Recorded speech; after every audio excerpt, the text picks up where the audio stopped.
قرآني نبض حياتي، قرآني طهر ذاتي، قرآني عصمة أمري، قرآني طوق نجاتي. قرآني نبض حياتي، قرآني طهر ذاتي، قرآني عصمة أمري، قرآني طوق نجاتي. آيات الله حمتني غمرتني بالبركات، تحفظني من همزات الشيطان ومن زلاتي. آيات الله حمتني غمرتني بالبركات، تحفظني من همزات الشيطان ومن زلاتي. اعوذ باللہ من الشیطان الرجیم، بسم اللہ الرحمن الرحیم. ان الحمد للہ تعالی نحمده ونستعین به ونستغفره ونعوذ باللہ من شرور انفسنا وسیئات اعمالنا، من يهده الله فلا مضل له ومن يضلل فلا هادي له.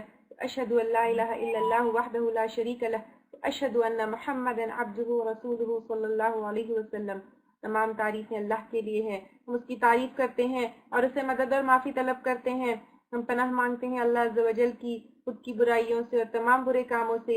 جسے بھی اللہ کی ہدایت ملے اسے کوئی گمراہ نہیں کر سکتا، اور جسے اللہ نے گمراہ کیا اسے کوئی ہدایت نہیں دے سکتا. ہم گواہی دیتے ہیں کہ عبادت کا حقدار صرف اللہ ہے اور کوئی اس کا شریک نہیں، اور گواہی دیتے ہیں کہ محمد صلی اللہ علیہ وسلم اللہ تعالیٰ کے بندے اور رسول ہے، اور اللہ اپنی سلامتی بھیجے اپنے آخری نبی پر، ان کے اہل و عیال پر اور ان کے صحابہ پر. کیسے اپنا علاج قرآن سے کریں، ٹھیک ہے، اور آپ صلی اللہ علیہ وسلم نے کس طریقے سے ہم کو بتایا ہے اور کس طرح سے ہم اپنی بیماری کا، اپنی پریشانی کا حل قرآن کی آیتوں سے کریں یا اس سے ہم کیسے علاج کریں، اس میں ہم دیکھیں گے. بیماریوں کا علاج قرآن سے کرنا، اتنا لوگ اس چیز کو بھول گئے ہیں کہ یہ آج بہت ہی کم لوگ ہیں جس کو اس کا علم ہے، اور بہت سارے لوگ اس کا علم نہ ہونے کی وجہ سے ایسے جادوگروں کے دروازوں پر جا پہنچتے ہیں جو دنیا میں تو کچھ بھی فائدہ نہیں پہنچا سکتے ہیں، لیکن تعویذ، گنڈے، پلیتوں کے نام پر خوب سارے پیسے بھی لوٹ لیتے ہیں اور ساتھ میں ہماری آخرت بھی تباہ کر دیتے ہیں، کیونکہ یہ ایسا شرک ہے جو انسان کے اعمال، ایمان، آخرت سب تباہ اور برباد کر دیتے ہیں. ایک زمانہ ایسا تھا آج سے 10-20 سال پہلے کہ تعویذ اور گنڈوں کی دکان اور شرک کا گڑھ اتنا عروج پہ تھا کہ اللہ سبحانہ تعالیٰ کے اذن سے کچھ ایسے لوگ، کچھ ایسے شریعت کو جاننے والے لوگ، کچھ ایسے قرآن اور احادیث کو جاننے والے لوگ آگے آئے ہیں جنہوں نے نہ کہ صرف اس شرک کی حقیقت لوگوں کے سامنے رکھی ہے، بلکہ اس پریشانی، بیماری اور تکلیف کا قرآن اور سنت کی روشنی میں کیسے علاج کریں یہ بھی بتایا ہے. اور اس میں بہت سارے لوگوں کی مدد بھی ہوئی ہے، اور کئی لوگ جو ہاسپٹلز کے اور ڈاکٹرز کے چکر لگا لگا کر تھک گئے تھے تو ان کا علاج بھی ہوا ہے. ہزاروں کے لوگ جو ملاؤں کے تعویذ گنڈوں کی چکروں میں پڑے ہوئے تھے ان کا بھی الحمدللہ علاج ہوا ہے. کئی گھروں میں خوشیاں بھی واپس آئی ہے. کئی جوڑے جو برسوں سے نااتفاقی میں پڑے ہوئے تھے الحمدللہ ان کے بیچ میں بھی تعلقات درست ہوئے ہیں. کئی لوگ جن کے ذہنوں پر اثر تھا وہ دوبارہ شعوری زندگی بھی ان لوگوں نے پائی ہے، اور بہت ساری پریشانیوں سے لوگوں کو نجات ملی ہے. ہم میں سے بھی کوئی نہ کوئی کبھی نہ کبھی کہیں نہ کہیں بیماری سے گزر رہا ہے، چاہے وہ فزیکل النس ہو یا اسپرچل النس ہو، تو یا تو گزر رہا ہے یا تو گزرتا ہے. کبھی نہ کبھی زندگی میں یہ چیز ہمارے سامنے آتی ہی آتی ہے.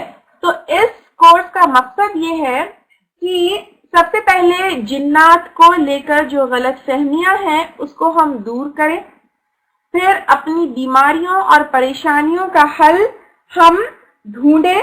لیکن کیسے ڈھونڈیں؟ قرآن اور سنت کی روشنی میں یہ ڈھونڈے.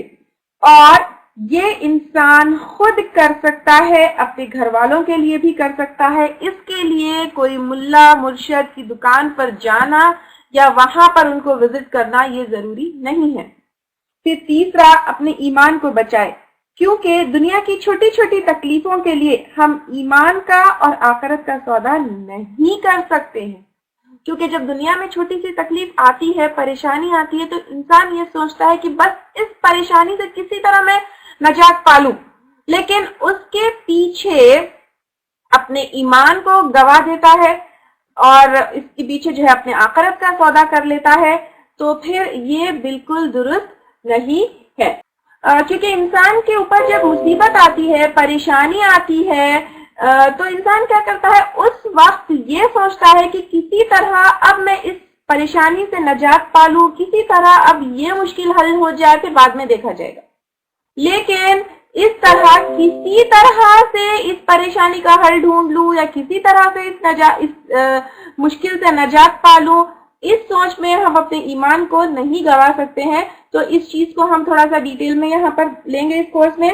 پھر صحیح طریقے سے اپنا علاج کیسے کریں، کیونکہ علم اگر ہوگا تو صحیح علم کی روشنی میں صحیح طریقے سے علاج ہم کر سکتے ہیں.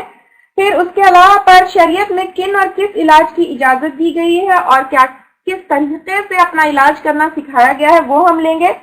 پھر عام حالات میں بھی کس طرح سے اپنی حفاظت کریں تاکہ آگے جا کر مشکل اور پریشانی نہ آئے. پھر اپنی طاقت کے حساب سے خود کا، گھر والوں کا، قریبی لوگوں کا علاج کیسے کریں، یہ ہم دیکھیں گے. جیسے کہ آپ سب کو اس کورس کے لیے 2 بکلیٹس ملے ہوں گے. آئی ہوپ آپ سب تک پہنچ گئے.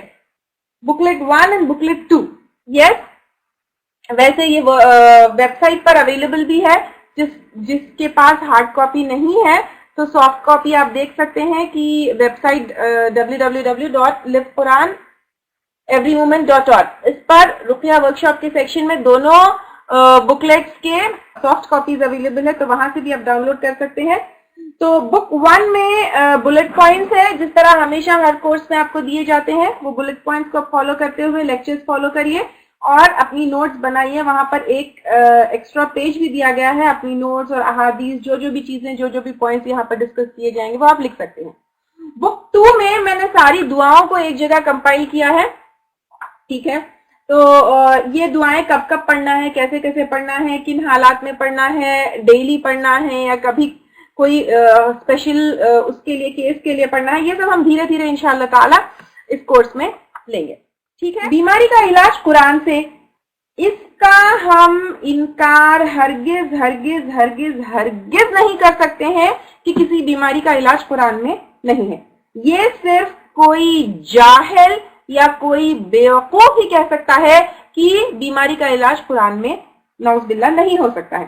سورہ اسراء آیت نمبر 82 میں اللہ تعالیٰ فرماتے ہیں وَنُنَزِّلُ مِنَ الْقُرْآنِ مَا هُوَ شِفَاءٌ وَرَحْمَةٌ. اللہ تعالیٰ اس میں فرماتے ہیں یہ قرآن جو ہم نازل کر رہے ہیں اس میں شفا ہے اور رحمت ہے، لیکن کس کے لیے ہے؟ للمؤمنین، مؤمنین کے لیے، مومنوں کے لیے اس کے اندر شفا اور رحمت ہے. تو اللہ تعالیٰ خود قرآن میں فرما رہے ہیں کہ اس کے اندر شفا بھی ہے اور رحمت بھی ہے. ٹھیک ہے. اور لوگ آ کر اکثر پوچھتے ہیں کہ ہمیں کیسے پتا چلے کہ جو بیماری ہے، جو تکلیف ہے وہ جسمانی ہے یا پھر روحانی ہے. یعنی لوگ یہ سمجھتے ہیں کہ جسمانی جو پریشانی ہے، جسمانی جو بیماری ہے اس کا علاج دواؤں میں، میڈیسنز میں، اسی چیز میں، اور روحانی یا اسپرچل النس جو ہے اس کا علاج جو ہے قرآن میں ہے. لیکن میری بہنوں کیا فرق پڑتا ہے اگر ہمیں کوئی تکلیف ہے، جیسے سر درد ہے یا کوئی پریشانی ہے یا کنٹینیوسلی ہیلتھ پرابلمز ہے، تو کیا فرق پڑتا ہے کہ وہ جسمانی ہو یا روحانی؟ قرآن میں تو شفا دونوں بیماریوں کے لیے ہے. تو پھر ہمیں اتنا پریشان ہونے کی ضرورت نہیں ہے، ڈائگنوز کرنے کی بھی ضرورت نہیں ہے کہ یہ جن کا ہی اثر ہے یا جادو کا ہی اثر ہے یا نظر ہی لگ گئی ہے تو اس کا علاج ہم قرآن سے ڈھونڈیں. اگر کوئی فزیکل النس بھی ہے تو اس کے لیے بھی قرآن میں شفا ہے اللہ تعالیٰ کے اذن سے انشاءاللہ تعالی. اس کورس میں ہم کون کون سی ٹاپکس کور کریں گے؟ نمبر 1، جنوں کی دنیا کی حقیقت. جن کے نام سے سنتے ہی ایسا ہوتا ہے کہ ایک ایسا خوف اور ایسا ڈر انسان کے ذہن پر آ جاتا ہے کہ اب اس کو کیا کرنا ہے، کیسے کرنا ہے، کچھ سمجھ میں نہیں آتا. اور ڈر کی وجہ سے وہ صحیح طریقے سے کیا صحیح سٹیپ لینا ہے وہ بھی نہیں سمجھ پاتا. تو ان کی حقیقت کیا ہے جنات کی، پھر ان کے اثر سے پریشانیاں کیا کیا انسان کو فیس کرنی پڑتی ہے، اور ان کا علاج ہم کیسے کریں گے وہ انشاءاللہ تعالی ہم لیں گے. پھر جادو کی حقیقت کیا ہے، اس سے حفاظت کیسے ہمیں کرنا ہے، اور اگر اس سے جو ہے متاثر انسان ہے تو اس کا علاج کیسے کرنا ہے وہ ہم لیں گے انشاءاللہ. نظر، اس سے حفاظت کیسے کرنا ہے، معلوم کیسے کریں کہ حاسد کون ہے، کس کی نظر لگ سکتی ہے، کیا پریکاشنری سٹیپس ہم کو لینا چاہیے، یہ ہم لیں گے.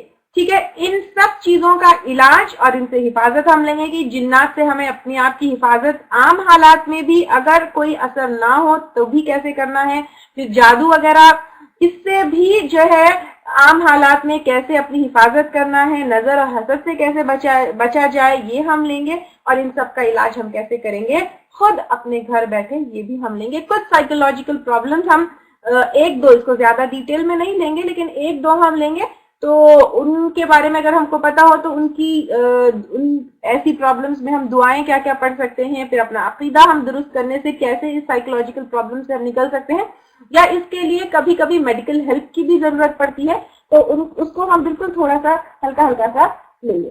ٹھیک ہے،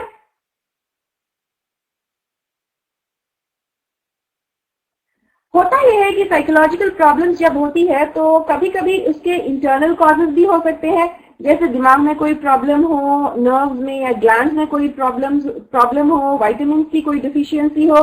تو ان کا علاج اگر قرآن کے ساتھ کرتے کرتے کوئی اسپیشلائزڈ ڈاکٹرز کا اگر حق کی ہم مدد لیں تو بھی بہت بڑی ہیلپ ہوگی. اس لیے ہم ان سائیکولوجیکل پرابلمس کو تھوڑا سا لیں گے. یا کبھی کبھی انٹرنل کاز ہو سکتا ہے جیسے صدمہ ہو یا کچھ ایسے حالات ہو، تو ان حالات میں جو ہے قرآن شفا بھی ہوگی، اور little counselling will also help. ایک تھوڑا سا نظریہ بدلنے پر بھی جو ہے ان حالات سے باہر نکلا جا سکتا ہے، تو یہ ہم لیں گے.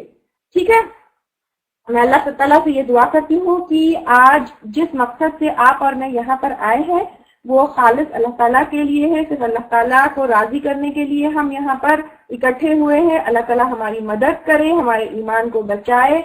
یہ صرف اور صرف ہم یہاں پر اپنی جو بھی ہم اپنے بہنیں ہیں، اپنے بہنوں کے گھر والے ہیں، اپنے مسلمان گھرانوں میں جو پریشانیاں ہیں اس سے ہمیں اس کورس کے ذریعے اللہ تعالیٰ جو پریشانیوں سے نجات دلانا ہمارے لیے اللہ تعالیٰ آسان کرے، اپنی ایمان کی حفاظت کے ساتھ ساتھ. جن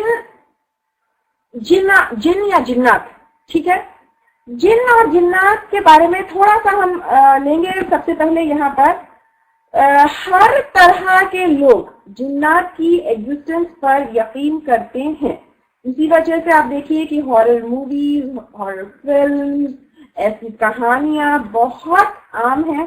بہت ہی کم لوگ ہوں گے جو جنات کے وجود کا انکار کرتے ہیں. بہت کم لوگ ہوں گے جو جنات کے وجود کا انکار کرتے ہوں گے، کیونکہ آپ ویسٹ میں جائیے، یورپین کنٹریز میں جائیے، یا کہیں پر بھی جائیے، ہمارے کنٹریز میں یا ہمارے پاس تو یہ چیزیں بہت عام ہیں اور بہت ہی سننے میں آتے ہیں، لیکن کتنا بھی بڑا سے بڑا پڑھا لکھا انسان کیوں نہ ہو، وہ جنات کے ایگزسٹنس پر یقین کرتا ہے. بہت کم لوگ ہیں جو جنات کے ایگزسٹنس پر یقین نہیں کرتے. لیکن ہم یہ دیکھیں گے کہ قرآن کی روشنی میں جنات کی کیا حقیقت ہے. سب سے پہلے تو جنات کے اوپر ایمان یا ان کی ایگزسٹنس کا یقین کے اوپر یقین رکھنا یہ غیب پر ایمان کا ایک حصہ ہے. کیونکہ اللہ تعالیٰ سورۃ البقرہ میں بگننگ میں ہی فرماتے ہیں الف لام میم ذالک الکتاب لا ریب فیہ ھدی للمتقین. اس کے بعد اللہ تعالیٰ فرماتے ہیں الذین یؤمنون بالغیب. تو متقیوں کی سب سے پہلی صفت اللہ تعالیٰ یہاں پر کیا بتا رہے ہیں؟ جو غیب کے اوپر یقین رکھتا ہے. غیب پر ایمان واجب ہے، کمپلسری ہے. بنا کسی شک کے غیب پر یقین رکھنا ہے۔ غیب کیا چیز ہے؟ جو ہمارے نظروں کے سامنے نہیں ہے، جو ہم دیکھ نہیں سکتے ہیں، لیکن جس کی خبر اللہ تعالیٰ نے، آپ صلی اللہ علیہ وسلم نے ہمیں دی ہے۔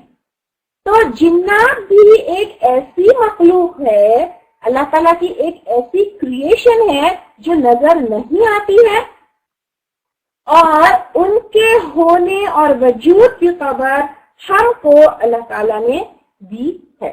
قرآن میں کئی آیتوں میں جو ہے ان کی وجود کا ذکر ہے، جیسے سورہ احقاف آیت نمبر 29 میں اللہ تعالیٰ فرماتے ہیں وَإِذْ صَرَفْنَا إِلَيْكَ نَفَرًا مِنَ الْجِنِّ يَسْتَمِعُونَ الْقُرْآنَ، اور یاد کرو جب کہ ہم نے جنوں کی ایک جماعت کو تمہاری طرف متوجہ کیا کہ وہ قرآن سنیں۔ تو آپ دیکھیے کہ یہاں پر اس آیت میں اللہ تعالیٰ فرما رہے ہیں کہ جنات کی ایک جماعت نے، گروپ آف جنات نے قرآن آپ صلی اللہ علیہ وسلم سے سنی ہے۔ فَلَمَّا حَضَرُوهُ قَالُوا أَنصِتُوا فَلَمَّا قُضِيَ وَلَوْا إِلَىٰ قَوْمِهِمْ مُنذِرِينَ، تو پس جب محمد صلی اللہ علیہ وسلم کے پاس پہنچ گئے تو ایک دوسرے سے وہ لوگ کہنے لگے خاموش ہو جاؤ۔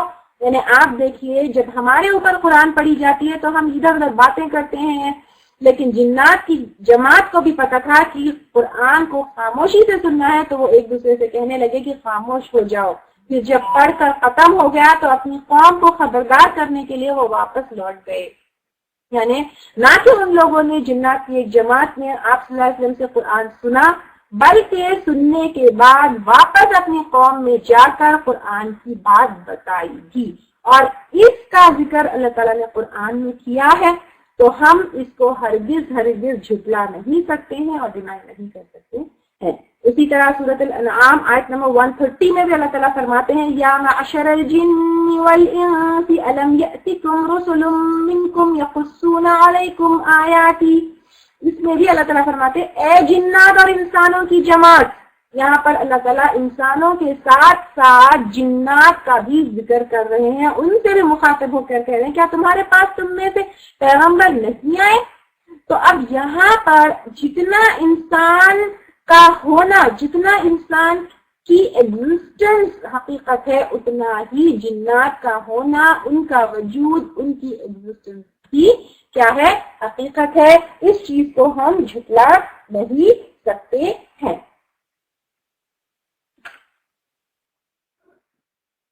اسی طرح سورہ رحمان آیت نمبر 33 میں بھی اللہ تعالیٰ فرماتے ہیں یا معشر الجن والانس ان استطعتم ان تنفذوا من اقطار السماوات والارض فانفذوا، اے گروہ جنات و انسان کی اگر تم میں سے آسمانوں اور زمین کے کناروں سے باہر نکل جانے کی طاقت ہے تو نکل بھاگو۔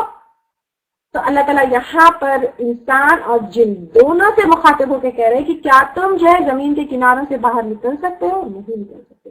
یعنی جنات بھی انسانوں کی طرح ایک ان کی طاقت بھی لمیٹڈ ہے، وہ بھی جو ہے جہاں چاہے وہ اڑ کر، بھاگ کر، تیر کر نہیں اپنی مرضی سے کر سکتے ہیں، لیکن کچھ لمیٹیشنز ان کے اوپر بھی انسانوں کی طرح ہے۔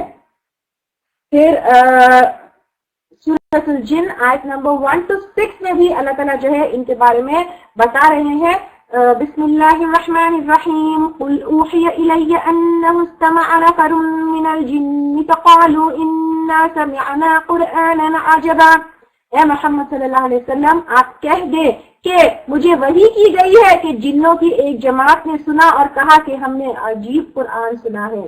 یہدی الی الرشد فآمنا بہ، جو راہ راست کی طرف رہنمائی کرتا ہے ہم اس پر ایمان لا چکے۔ یعنی جنات بھی ایمان لے کر آتے ہیں، آپ صلی اللہ علیہ وسلم کے اوپر ایمان لے کر آئے تھے، اور آج بھی ایمان والے جن، مسلمان جن بھی ہے۔ وَلَن نُشْرِكَ بِرَبِّنَا أَحَدًا، اور ہم ہرگز کسی کو بھی اپنے رب کا شریک نہیں بنائیں گے۔ یعنی جنات کو بھی شرک کا علم ہے، قرآن ان کے لیے بھی بطور ہدایت بھیجی گئی ہے، وَأَنَّهُ تَعَالَى جَدُّ رَبِّنَا مَا اتَّخَذَ صَاحِبَةً وَلَا وَلَدًا، اور بے شک ہمارے رب کی شان بڑی بلند ہے، نہ اس نے کسی کو بیوی بنایا ہے اور نہ بیٹا، یعنی جنات بھی انسان کی طرح ان کے اوپر بھی کیا چیز ہے، ان کو بھی ایمان کا علم ہے، وہ لوگ بھی، یہ جو مسلمان جن ہیں وہ لوگ بھی ایمان لاتے ہیں کہ اللہ تعالیٰ کی نہ کوئی بیوی ہے اور نہ بیٹا ہے۔ وَأَنَّهُ كَانَ يَقُولُ سَفِيهُنَا عَلَى اللَّهِ شَطَطًا وَأَنَّا ظَنَنَّا أَن لَّن نَّقُولَ الْإِنسُ وَالْجِنُّ عَلَى اللَّهِ كَذِبًا، اور یہ کہ ہم میں بے وقوف اللہ کے بارے میں خلاف حق باتیں کہا کرتا تھا، اور ہم تو یہی سمجھ رہے ہیں کہ ناممکن ہے کہ انسان اور جنات اللہ پر جھوٹی باتیں لگائے۔ وَأَنَّهُ كَانَ رِجَالٌ مِّنَ الْإِنسِ يَعُوذُونَ بِرِجَالٍ مِّنَ الْجِنِّ فَزَادُوهُمْ رَهَقًا، بات یہ ہے کہ چند انسان بعض جنات سے پناہ طلب کیا کرتے ہیں، جس سے جنات اپنی سرکشی میں اور بڑھ گئے ہیں۔ تو اب یہ آیتیں جو ہے الگ الگ ٹاپک پہ آئیں گی، ہم ان کو ڈیٹیل میں لیں گے، لیکن یہاں پر بھی اللہ تعالیٰ نے جنات کا بہت ہی ڈیٹیل میں ذکر کیا ہے کہ جنات بھی اللہ تعالیٰ کے اوپر ایمان لے کر آتے ہیں، اور یہ قرآن ان کے لیے بھی بطور ہدایت بھیجی گئی ہے۔ اور پھر یہ بھی بتایا جا رہا ہے یہاں پہ آخری آیت میں، یعنی آیت نمبر 6 میں، کہ کچھ ایسے لوگ ہیں جو جنات سے پناہ طلب کرتے ہیں، لیکن یہ جنات سے پناہ طلب کرنا کیا ہے؟ شرک ہے۔ یہ ہمیں ہمارا ایمان اس کی اجازت نہیں دیتا ہے۔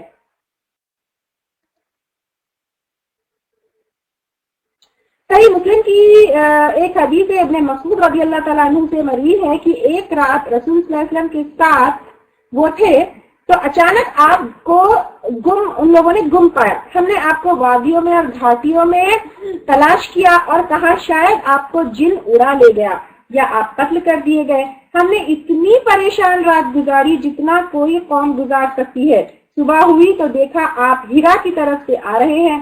آپ صلی اللہ علیہ وسلم نے پھر جب کہا صحابہ کرام سے میرے پاس جنوں کی طرف سے کوئی بلانے والا آیا تو میں چلا گیا اور ان پر قرآن کی تلاوت کی۔ پھر ابن مسعود رضی اللہ تعالیٰ عنہ کہتے ہیں کہ آپ نے ان کو اس جگہ لے کر گئے جہاں پر ان کو جنوں کی اور ان کی آگ کی نشانیاں دکھائی، پھر انہوں نے دکھائی۔ تو یہاں پر اس حدیث سے بھی پتہ چلتا ہے کہ ایک تو یہ کہ آپ صلی اللہ علیہ وسلم کے پاس جن قرآن سیکھنے بھی آتے، تو آپ صلی اللہ علیہ وسلم کیا ہوا تھا، ایک رات کی بات ہے جب صحابہ کرام کے ساتھ تھے لیکن اچانک گم ہو گئے، بہت ان لوگوں نے ڈھونڈا نہیں ملے، تو پھر اس کے بعد جب صبح آپ صلی اللہ علیہ وسلم آئے تو انہوں نے کہا کہ ان کو جنوں کی طرف سے کوئی بلانے والا آیا تھا، تو چلے گئے تھے، ان کے اوپر قرآن کی تلاوت کی۔ پھر اس کے بعد جس جگہ پر وہ لوگ بیٹھے تھے، جہاں پر وہ لوگ تھے، وہاں پر ان کی نشانیاں بھی آپ صلی اللہ علیہ وسلم نے دکھائی۔ تو ان قرآن کی آیات سے اور اس حدیث کے علاوہ پر بھی بہت سارے احادیث ہیں جس میں جنوں کا ذکر ہے، جنات کا ذکر ہے، تو جنات کی ایگزسٹنس کو ہم جو ہے جھٹلا نہیں سکتے ہیں۔ اس کے علاوہ پر جنوں کا انکار کرنے والا، یعنی جنات کی ایگزسٹنس کا انکار کرنے والا کافر ہے، کیونکہ یہ ایک ایسی چیز ہے جس کا انکار کرنا ایسا ہے، یا پھر جس کا انکار کرنا قرآن میں جس چیز کا ذکر ہے اس کا انکار کرنا ہوگا۔ 40 سے زیادہ آیتوں میں قرآن میں جنات کا ذکر ہے جو 10 سورتوں میں ہے، اور ایک پوری سورت ان کے نام پر ہے، سورۃ الجن۔ تو ان کی ایگزسٹنس میں کوئی بھی ڈاؤٹ ہمیں نہیں ہونا چاہیے۔ اور جیسے کہ ابھی لیا گیا کہ قرآن اور احادیث میں جن چیزوں کا ذکر ہے ان کے اوپر ہمارا یقین بہت بہت بہت اسٹرانگ ہونا چاہیے۔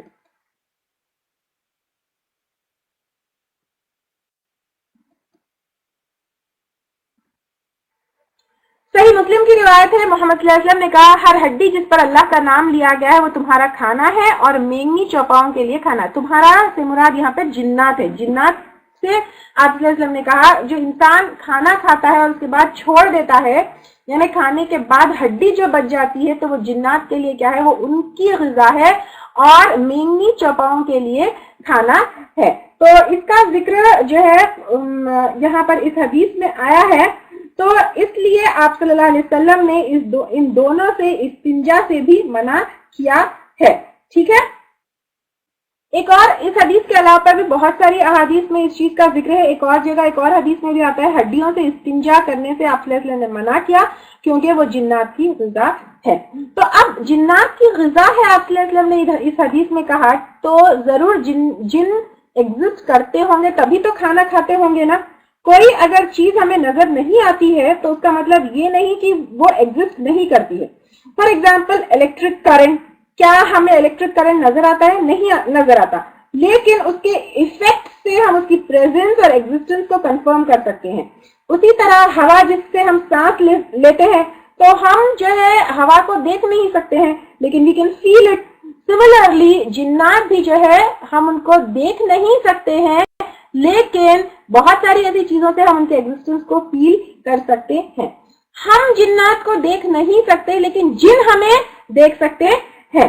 جیسے سورہ اعراف آیت نمبر 27 میں اللہ تعالیٰ فرماتے ہیں اِنَّهُ يَرَاكُمْ هُوَ وَقَبِيلُهُ مِنْ حَيْثُ لَا تَرَوْنَهُمْ, بے شک وہ تمہیں دیکھ سکتے ہیں, وہ اور اس کے قبیلے, بلکہ جہاں سے تم انہیں نہیں دیکھ سکتے ہو. تو یہاں پر اللہ تعالیٰ فرماتے ہیں کہ کیا ہے, بے شک وہ اور اس کے لشکر تم کو ایسے طور پر دیکھتا ہے کہ تم ان کو نہیں دیکھتے ہو. یعنی جنات اور جنات کا پورا لشکر وہ کیا ہے, وہ کیا کرتا ہے, وہ ہمیں دیکھ سکتا ہے لیکن ہم انہیں نہیں دیکھ سکتے ہیں. الگ الگ لوگوں کا جن کو لے کر عقیدہ, سوچ, اوپینین کچھ نہ کچھ ذہن میں بیٹھی ہوئی ہے. جیسے کچھ لوگ یہ سوچتے ہیں کہ جنات کے الٹے پاؤں ہوتے ہیں, کچھ لوگ یہ سوچتے ہیں کہ وہ ہیومن فارم میں ہوتے ہیں, دکھنے میں ہیومن کی طرح ہوتے ہیں. کچھ لوگ کچھ چیزوں سے ڈرتے ہیں, کچھ جو ہے کچھ چیزوں کی پناہ لیتے ہیں تاکہ جنات ان کو نقصان نہ پہنچائے. کچھ لوگوں کا عقیدہ یہ ہوتا ہے کہ کچھ کام کرنے سے یا کچھ نام لینے سے جنات حاوی ہوں گے, یا کچھ لوگ یہ سمجھتے ہیں کچھ کام کرنے سے اور کچھ نام لینے سے جنات حاوی نہیں ہوں گے. کچھ کہیں درد ہوتا ہے تو یہ سمجھتے ہیں کہ شاید جن کو کوئی نقصان ان لوگوں نے پہنچایا تو جن بدلہ لے رہا ہے. لیکن سب سے بدتر چیز, ورسٹ چیز یہ سوچنا ہے کہ جن کو غیب کا علم ہے. جنات کو غیب کا علم ہرگز ہرگز ہرگز نہیں ہے. انسان جب یہ سوچتا ہے کہ جنات کو غیب کا علم ہے تو اس لیے لوگ کیا کرتے ہیں, جادوگروں کے دروازوں پر پہنچ جاتے ہیں یہ پوچھنے کے لیے کہ کس نے چوری کی ہے, گمشدہ چیز کہاں پر ہے, یہ رشتہ صحیح ہے یا نہیں ہے, کسی نے جادو کروایا ہے یا نہیں کروایا ہے. لیکن میری بہنوں یاد رکھیے کہ جنات کو غیب کا علم نہیں ہوتا ہے. ہم آگے دھیرے دھیرے بہت ان کی ڈیٹیلز لیں گے, لیکن یہ سمجھنا کہ جنات کو غیب کا علم ہے یہ ہمارا عقیدہ برباد کرتا ہے, ہمارا ایمان برباد کرتا ہے. پھر ہمیں ایسے جادوگروں کے دروازوں پر یہ پہنچا دیتا ہے جہاں پر ہم اپنی دنیا کے ساتھ ساتھ اپنی آخرت بھی گوا بیٹھتے ہیں. یہ بھی عقیدہ لوگ رکھتے ہیں کہ جادو, منتر, جھاڑ پھونک, پلیتے, تعویذ سے کچھ کام کروائے جا سکتے ہیں. کسی میں جدائی ڈالی جا سکتی ہے تو کسی میں محبت ڈالی جا سکتی ہے. کسی کو پاس کیا جا سکتا ہے تو کسی کو دور کیا جا سکتا ہے. کسی کی نوکری دلوائی جا سکتی ہے تو بے اولادوں کو اولاد ہو سکتی ہے. اور اس عقیدے پر دو قسموں میں جنات کو لوگوں نے ڈیوائڈ کیا ہے, سفلی علم والے یعنی برے کام, جدائی, لڑائی ڈالنے والے, یا رہنمائی جن جو محبت اور اچھے کام ڈالتے ہیں. تو اب ہم یہ دیکھتے ہیں کہ ایک مسلمانوں کا جنوں کو لے کر یا جنات کو لے کر کیا عقیدہ ہونا چاہیے. استنجا یعنی پتھر سے, جیسے ٹوائلٹ سے فارغ ہونے کے بعد دو طرح سے طہارت جو ہے حاصل کی جا سکتی ہے. ایک پانی سے, اس کے علاوہ پر پتھر سے یا مٹی کے ڈھیلوں سے بھی جو ہے طہارت حاصل کی جا سکتی ہے. تو استنجا یہاں پر مٹی کے ڈھیلے یا پتھر سے جو طہارت حاصل کی جاتی ہے اس کو کہتے ہیں. تو اس میں ہڈیوں کو نہیں یوز کرنا ہے. کلیئر کہ انسان جو کھانا کھاتا ہے, کھانا کھانے کے بعد اس کی جو ہڈیاں بچ جاتی ہے وہ جنات کے لیے کیا ہے, غذا ہے. ٹھیک ہے. اور اس کے بعد انسان کے جو چوپائے ہوتے ہیں, جو جانور ہوتے ہیں, ان کی جو مینگنیاں ہوتی ہے وہ جنات کے جانوروں کے لیے غذا ہے. کلیئر؟ اگر آپ کو ہمارے لیکچرز پسند آ رہے ہیں تو یوٹیوب پر لائک اور سبسکرائب ضرور کریں. قرآني نبض حياتي، قرآني طهر ذاتي، قرآني عصمة أمري، قرآني طوق نجاتي. قرآني نبض حياتي، قرآني طهر ذاتي، قرآني عصمة أمري، قرآني طوق نجاتي. آيات الله حمتني غمرتني بالبركات، تحفظني من همزات الشيطان ومن زلاتي. آيات الله حمتني غمرتني بالبركات، تحفظني من همزات الشيطان ومن زلاتي. قرآني نبض حياتي، قرآني طهر ذاتي، قرآني عصمة أمري، قرآني طوق نجاتي.